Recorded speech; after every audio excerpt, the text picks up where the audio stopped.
इस बात में कोई शक नहीं है कि जैसे जैसे साइंस तरक्की कर रहा है वैसे वैसे हम नई चीजें जानने को मिल रही है। लेकिन यह भी एक हकीकत है कि अभी तक बहुत कुछ ऐसा भी है जिसको देखकर साइंस भी बिल्कुल दंग रह जाती है। फिर मामला चाहे इजिप्ट में बनी 25,000 साल पुरानी हेलीकॉप्टर और एरोप्लेन या फिर हाइलोग्राफी का हो, रसिया में वाकई अपने आप में बड़े होने वाला क्रेटर का हो, या फिर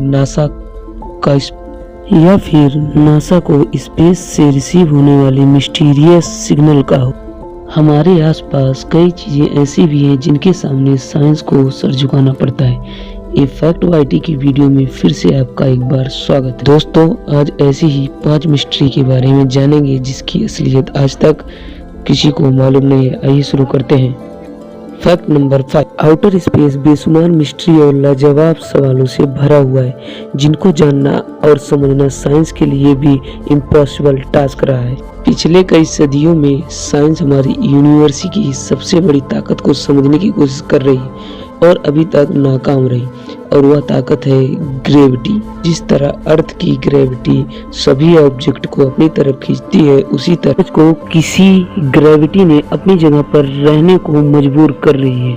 सूरज तो बहुत छोटी बात है, करोड़ों अरब गैलेक्सी स्ट्रक्चर को कौन सी ग्रेविटी ने बांध रखा है जिसका मास इतना ज्यादा है जो इन सभी गैलेक्सियों को अपनी जगह पर मेंटेन किए हुए। साइंटिस्टों के मुताबिक इस ना दिखने वाली ग्रेविटी को डार्क मैटर का नाम दिया है, और यह मैटर हमारी यूनिवर्स के 85% मास को कवर करता है। पर हैरानी की बात तो यह है कि पिछले कई सदियों से इस पर स्टडी करने के बाद भी हम इतने ज्यादा फैले हुए डार्क मैटर के बारे में ना तो कुछ जानते हैं और ही ना इसके हबल स्कोप या फिर जेम्स वेब जैसे पावरफुल टेलीस्कोप से देख सकते हैं। साइंटिस्ट सिर्फ इतना जानते हैं कि यह डार्क मैटर का एक थ्योरिटिकल वर्जन है जिसको ना हम देख सकते हैं और ही ना महसूस कर सकते हैं, लेकिन इस ग्रेविटी की वजह से इस यूनिवर्स का पूरा सिस्टम चल रहा है। नंबर 4, बेशक दुनिया के पावरफुल टेलीस्कोप से 3.1 बिलियन लाइट ईयर दूर गैलेक्सी को देख सकते हैं, ब्लैक होल की फोटो कैप्चर करने में कामयाब भी हो चुके हैं और साइंस की पावर इस्तेमाल करके हम 14 करोड़ किलोमीटर दूर मार्स पर कई रोवर्स भी भेज चुके हैं। लेकिन सबसे बड़ी हैरानी की बात तो यह है कि यह तमाम मिशन जिस प्लेनेट पर रहकर कर रहे हैं उसके ओजोन में अभी तक एक्सप्लोर नहीं कर पाए। करीब 80% से भी ज्यादा ओजोन का हिस्सा ऐसा है जहां की दुनिया हमारी दुनिया से बिल्कुल कटी हुई है। ओजोन का सबसे deep point Marina trench 1122,000 metre गहरा है, लेकिन हम इंसानों ने ओजोन का सिर्फ वह हिस्सा अभी तक एक्सप्लोर किया है जो सिर्फ 200 मीटर गहरा है। इस पॉइंट को ट्वाइलाइट जोन कहा जाता है, जहां सूरज की रोशनी न होने के बराबर है। लाइट के अलावा यह प्रेशर 320 पाउंड पर स्क्वायर इंच होता है। यह इतना ज्यादा होता है कि जैसे किसी इंसान के जिस्म के 1 इंच के हिस्से पर ट्रैक्टर का टायर रख दिया गया हो।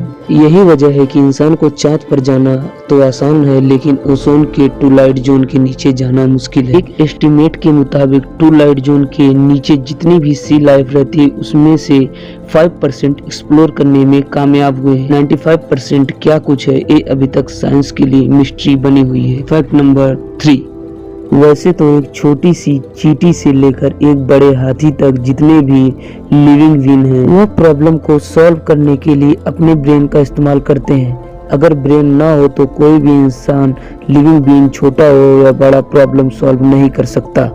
लेकिन स्लम मोड के नाम से पहचाने जाने वाला यह एक बहुत ही सिंपल ऑर्गेनिज्म है, लेकिन इसके साथ ही यह बहुत कॉम्प्लेक्स भी है क्योंकि स्लम लॉर्ड के पास ब्रेन नहीं होता और इसके बावजूद भी यह बहुत चालाक माना जाता है। फ्लेक्स में मैसेज को बड़ी आसानी से सॉल्व करता है और यह अपने फायदे के हिसाब से डिसीजन भी लेता है।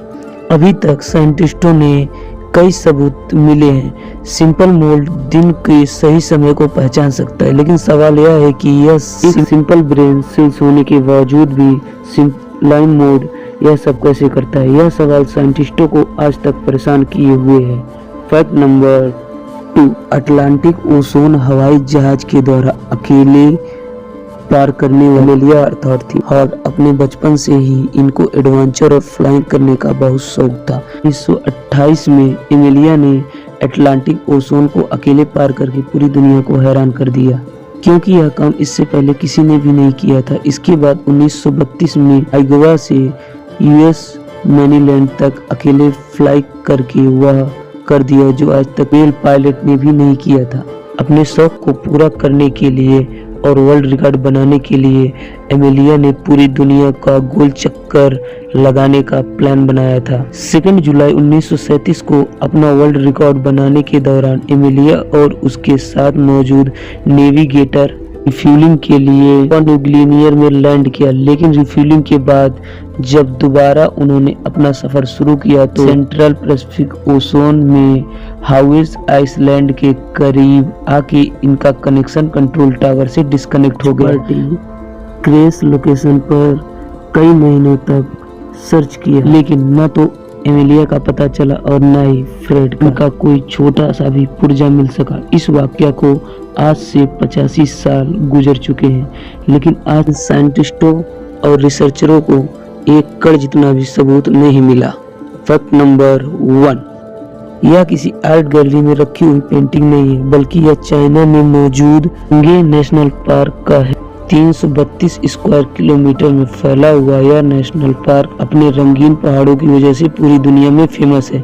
रंग से भरी इन खूबसूरत पहाड़ों को देखकर ऐसा लगता है कि जैसे इनके ऊपर किसी ने कलर पेंट किया हो। हकीकत में यह बिल्कुल नेचुरल है, लेकिन सवाल यह है कि आखिर यह कैसे हुआ। कई साइंटिस्टों का मानना है कि पहाड़ों की कलरफुल होने की वजह यहाँ मौजूद स्टोन और मिनरल्स के मिक्सचर्स हैं, जो कई सालों से केमिकल रिएक्शन कर रहे हैं। लेकिन ऐसा इत्तेफाक कई जगहों पर भी होता है। जो लोग यह थ्योरी को नहीं मानते, उनका कहना है कि अर्थ के थ्रेटोनिक मूवमेंट की वजह से यह खूबसूरत परफॉर्मेंस बनी है। कई सदियां गुजरने के बाद भी साइंस दिलकश और हाजिराना पहाड़ के पीछे की असल राज मालूम नहीं कर सके। इफेक्ट वाईटी की यह वीडियो भी आप लोग भरपूर लाइक और शेयर करेंगे। आप लोगों के प्यार भरे कमेंट का बहुत बहुत धन्यवाद। मिलते हैं अगली शानदार वीडियो में, तब तक के लिए जय हिंद जय भारत।